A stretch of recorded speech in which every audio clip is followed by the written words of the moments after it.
Media pembelajaran KinMaster, materi teks informasi anekdot. Selamat pagi. Pada pertemuan kali ini, kita akan membahas mengenai teks anekdot. Mari kita simak video berikut. Capaian pembelajaran elemen menulis teks anekdot. Peserta didik mampu menulis teks anekdot dengan tepat.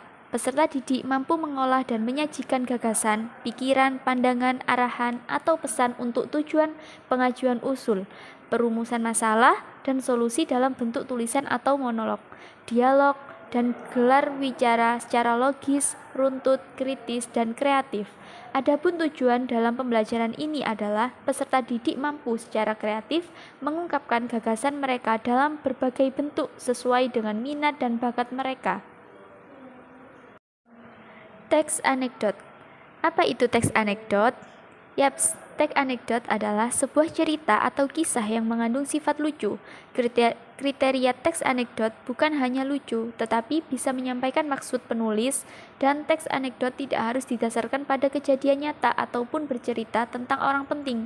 Teks anekdot ditulis agar mengurangi kejenuhan sang pembaca dan mempermudah mereka untuk memahami materi yang sedang dibaca.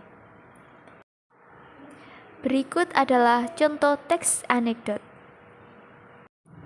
Berikut adalah ciri-ciri teks anekdot.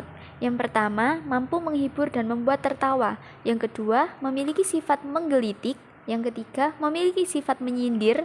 Yang keempat, bisa jadi mengenai orang penting, karena tidak ada aturan yang ketat untuk membuat teks anekdot. Yang kelima, memiliki tujuan tertentu. Yang keenam, kisah cerita yang disajikan hampir menyerupai dongeng. Dan tujuan teks anekdot. Teks anekdot pada dasarnya mengandung tujuan yang berfokus pada dampak yang akan didapatkan oleh pembaca setelah membaca cerita atau kisah yang lucu.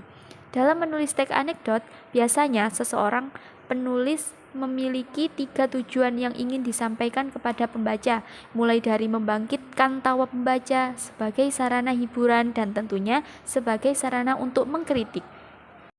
Struktur teks anekdot. Dalam struktur teks anekdot terdapat abstrak, orientasi, krisis, reaksi, dan koda. Berikut adalah kaidah kebahasaan teks anekdot. Kaidah kebahasaan sendiri dapat dikatakan sebagai gaya bahasa yang dimiliki teks tertentu.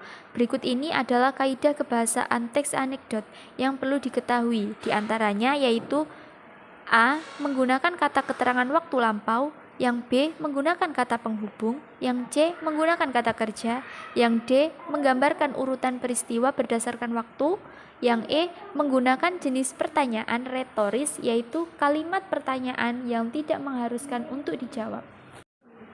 Berikut adalah tips membuat teks anekdot. Yang pertama, pilihlah topik atau tema yang akan dibahas dalam teks anekdot. Yang kedua, tentukan tokoh yang ada dalam teks anekdot. Yang ketiga, pilih atau tentukan suatu peristiwa yang akan dijadikan sebagai latar belakang. Yang keempat, membuat rangkaian peristiwa dalam bentuk alur teks anekdot. Yang kelima, susun kerangka teks anekdot dan kembangkan agar menjadi suatu cerita yang memiliki suatu kesatuan. Yang keenam, teks anekdot disunting atau dicek kembali apa yang kurang dan apa yang akan ditambahkan. Sekian tayangan video materi teks anekdot. Semoga bisa membantu memudahkan kalian untuk membuat teks anekdot. Terima kasih.